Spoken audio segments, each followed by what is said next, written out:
I don't know how plainly or clearly I could say that Battlefield 2042 has the best attention to detail in any first-person shooter I've seen in a very, very, very long time. The amount of particles and the shadow effects and the mist and everything that accompanies an explosion is detailed in immaculate clarity. Now, keep in mind, Battlefield, a very massive open battle game where you pit two teams together in a huge area.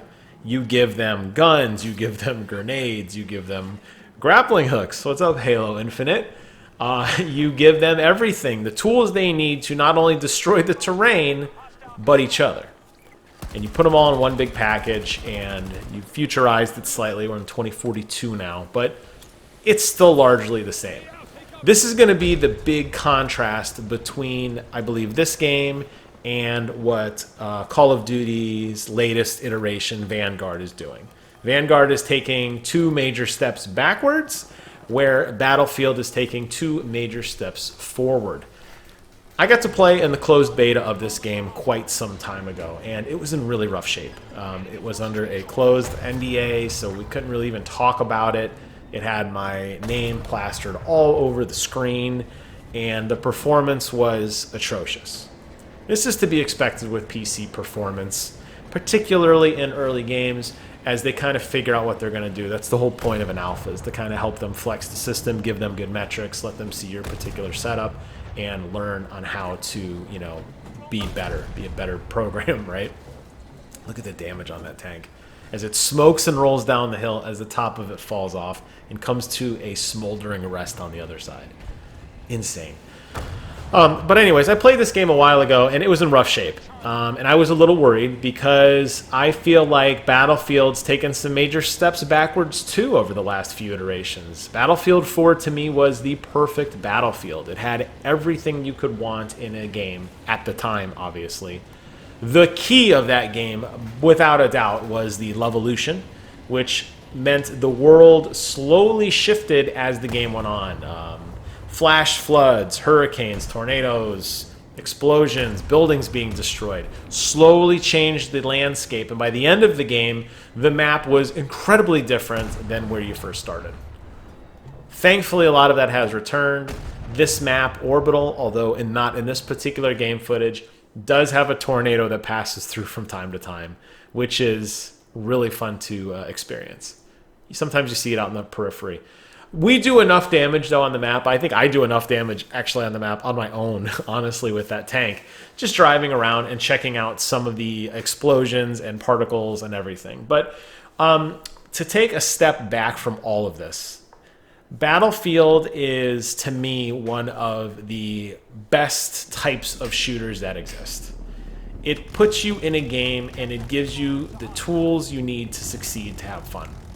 There's different types of vehicles, there's different types of combat, whether it be on the ground with machine guns or shotguns or light machine guns, like the big turret type, like the M249 that I use, or sniper rifles. They have tons of weapons to choose from. They have different vehicles, they have tanks, they have, like in this case, this kind of drone-looking thing I'm manning, like this automated machine gun off on the side. They have airplanes, helicopters, jeeps, quad bikes, you name it, they have it. They all serve a distinct purpose. I think the balancing on them does make a lot of sense, and using the tools properly in this sandbox is a big part of this game. And I think that's what sets people apart in success from others, because if you're just running around aimlessly with a tank on the front lines and not paying attention to defilade and where the rest of your team is and what you're going up against, you're going to waste your armor.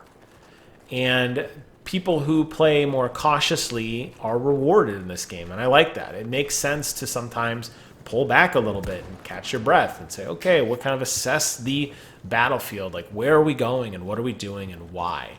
That's always been a key tenet of this game. Obviously, the open world helps a ton. Obviously, all the vehicles and the destruction help a ton. But I think at the core of this game, it's always been about balancing. I can't say the same for a game like Call of Duty, where people are running around aimlessly with like kendo sticks, or double-barreled dual-wielding handguns like akimbo style, running around corners wildly, twitch shooting and blasting through people. That does not work in a Battlefield game. So if you're looking for that style of gameplay, you're going to be disappointed. That does not exist. And stick to Call of Duty for that, because they do it better than no one else. But Battlefield, I feel, is a different pedigree of shooter. It's definitely more arcadey than some of the deep simulator shooters that exist. But I still feel like, based on how the game kind of comes together and how it's designed, does give you a good sense of realism when it needs to, and it puts you in positions that, of your own choosing, depending on your loadout and your situational awareness of the map, you could either do really, really well or absolutely fail. And that is kind of the core of the game. Now, Battlefield 2042 takes everything to, obviously, next generation. So what does that mean? Well, the sound design is immaculate. Unlike other games where sound is piped in through a soundtrack, Call of Duty is notorious for this. I know something actually I complained about quite a bit when I played through the Champions Hill closed alpha on the PlayStation Network. They inject sound in the game to make it feel like there's more going on than there is. There will be explosions in the background. There'll be people screaming. There'll be gunfire. It's meant to be immersive and to make you feel as if what you are experiencing is on a battlefield. Battlefield, on the other hand, all the sound that comes from the game is from other players. Obviously, it's a very large-scale game. There are numerous players on each team fighting against each other. So it's these epic battles, but everything you hear and all the explosions and all the gunfire and the vehicle noises, that's all from the game. That's a big deal. The fact that the sound design can help you hear helicopters far away or the rumbling of a tank, over the next hill, really does immerse you more in the game, unlike any other shooter that I've played. And for me, I have an M.2 drive, which means my card or my gameplay loads up very rapidly. And usually I'm one of the first 5 or 6 people in the server. So I can pick any vehicle I want. That's how I got the tank earlier. Basically, when I'm loading in, it's just silence. And I can hear as people are loading in, as more footsteps become apparent behind me, as more enemy armor loads in, you can hear helicopters whirring up way off in the horizon. It's very, very surreal that they've managed to capture the essence of so much sound effects and all this carnage and such, all in a very tight area, and I like that. So I think sound design is phenomenal. I'm playing with my Astro mix amp and my Sennheiser 598s, and I'm dying to get my shit hell 2 down here with my Sennheiser 650s, because I have a feeling it's going to sound even better. But rest assured, this is some of the most surreal sound effects you're going to hear, straight up, out of any game. And honestly, I still go back and play Battlefield 4 quite a bit. And that game is old as dirt. And those sound effects sound pretty darn good. So the tech's only gotten better. The sound files are crisper.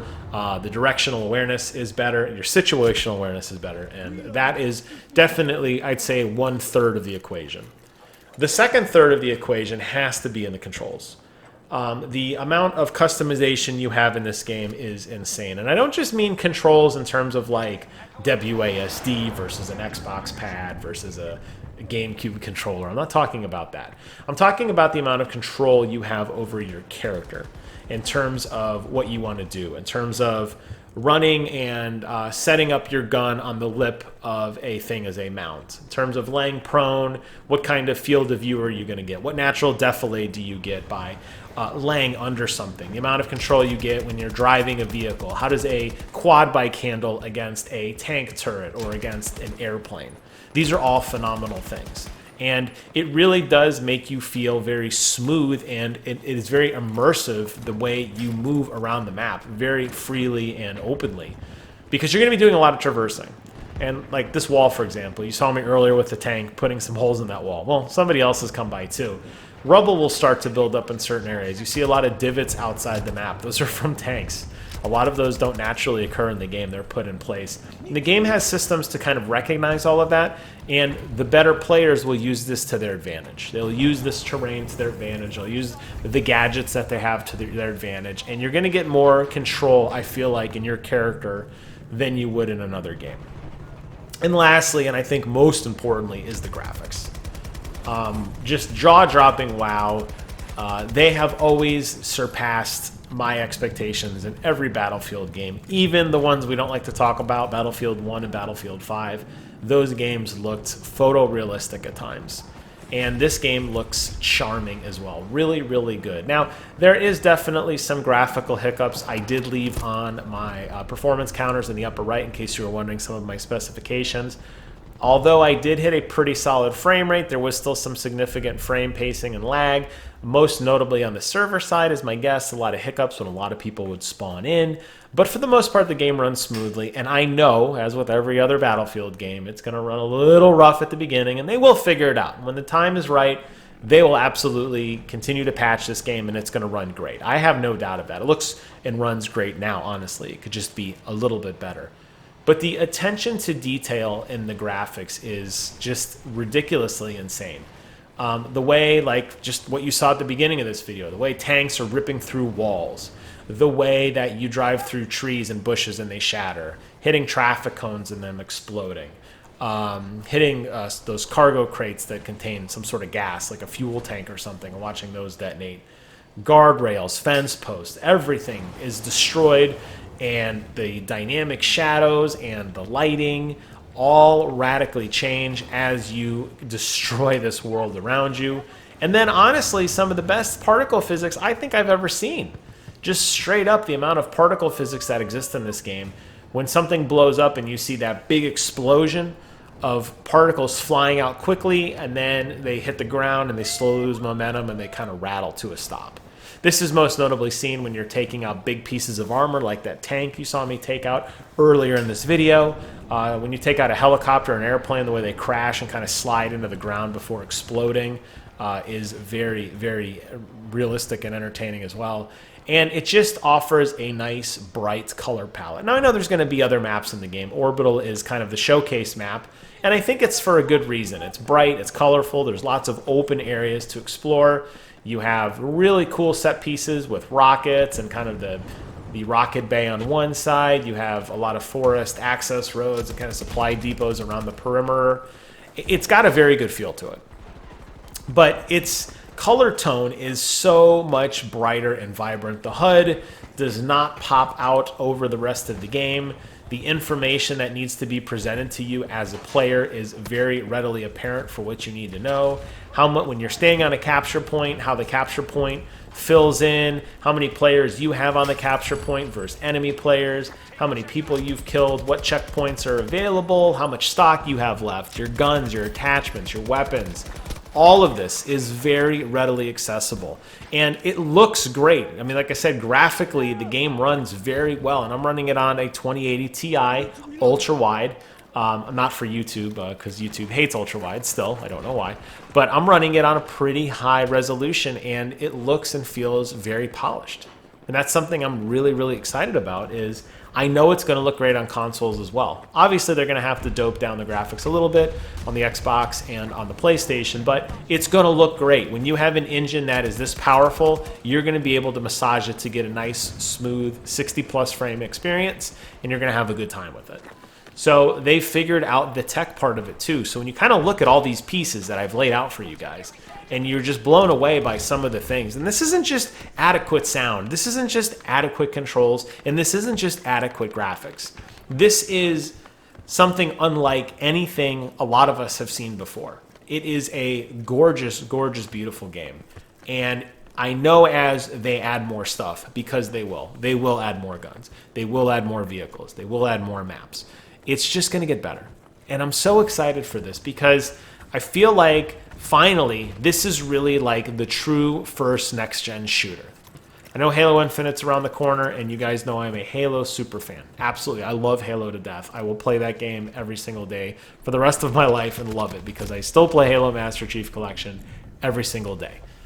But this to me feels like the true next-gen shooter. This is the game where they said, you know what? We have taken the best of everything we've ever known and done, and we've put it all in a single package, and that package is Battlefield 2042. So if you're like me and you are a super fan, you are salivating at your mouth for this game, you cannot wait to play it. You cannot wait to get in there and create your own custom classes and mark your turf, play with your buddies, build an empire online, and have an absolute blast doing it. I will be there hand in hand with each and every one of you along the way. Super excited for this one. Go check it out, Battlefield 2042. I'd love to hear from you guys in the comments below. Let me know your thoughts on the open and closed beta as the weekend progresses along. I wanted to get this video out there early. Right now, today and tomorrow is the closed beta. So if you pre-ordered the game like I did, you can access this now. If not, no worries. Over the weekend, it will be available for everybody to try. And yeah, so as you guys get around to watch this video, throw me some love below. Let me know your thoughts. Thank you guys so much for watching. Take care of yourselves. And until next time, I will see you guys on the other side.